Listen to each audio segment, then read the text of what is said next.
Speaker number 10 for tonight is Lloyd Carr. Lloyd is a senior UX designer with OneView Healthcare. He works with a team looking at in- and outpatient experiences.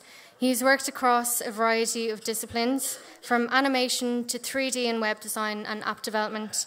His talk is called Conversational UI, the Solution for Localization, ? So go ahead, Lloyd. How you doing, folks? So I'm going to tell you a little story about one man and his localization product. Far away there. So meet Billy. Now Billy's a badass designer. He's an interaction designer, and he understands how important interaction design and visual design are because how they play into the overall user experience of his projects.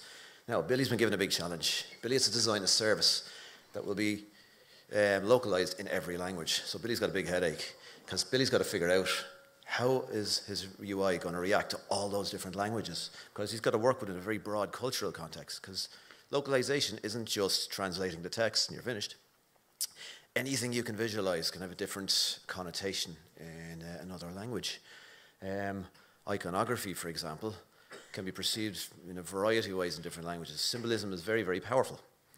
And, come on, there we go.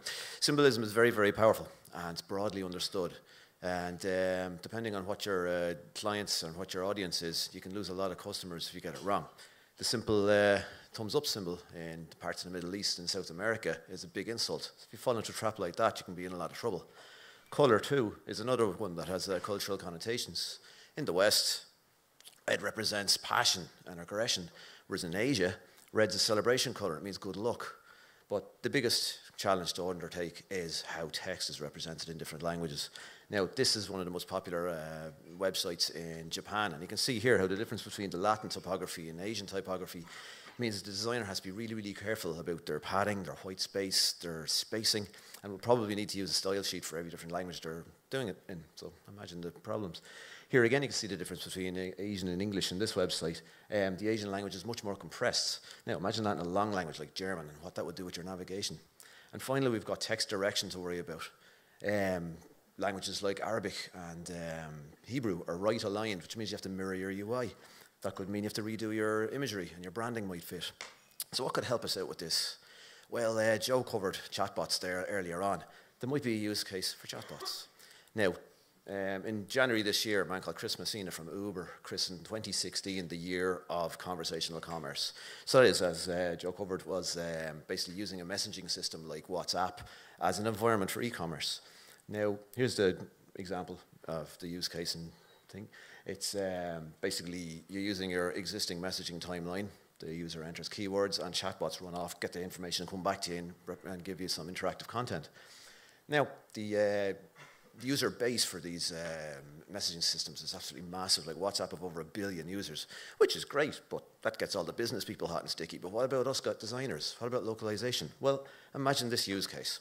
I'm going to go on my holidays. I want to book a French ski lodge. So normally you'd have to go to the French ski lodge website. You might hit Google Translate, wobble through a couple of dodgy translations in an awkward form, and hopefully get your booking. This would be an ideal use case for messaging. You've got your existing timeline. You use it every day. Your little bubbles can accommodate any kind of text length.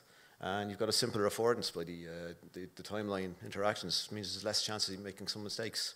You can even flip the UI just like that. So it'll work for text direction either way. Plus, it's probably going to be a lot easier on data too, because messaging sites tend to be much better on data than traditional websites, which is great if you're going to be on shaky Wi-Fi somewhere, or if you're on a dodgy data plan.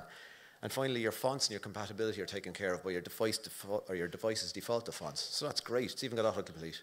So am I talking poor Billy out of a job here? Are UI designers going to be a thing of the past? No. And here's why. The use case for chatbots as it stands is very, very narrow because you have to type in all your commands. Now, they're really trendy this year, so they're going to be popping up everywhere where they don't add value. And here's an example. And the next slide, you're going to see an example of Dan Grover. He's the product manager for WeChat in China. It's one of the most popular versions of these messaging apps. Does a tap test here, ordering a pizza using a chatbot, and he comes up with 73 taps. Now, that's a lot of taps. Now, he repeats it with WeChat in the next one here. Now, WeChat's a much more integrated, it's a much more mature app. He comes up with only 16 taps. Now, that's not too bad, but I repeated it myself using just an ordinary website on my phone. Ordered a pizza from a place in town last night, 10 taps. So you can see the use case is still there for traditional UI.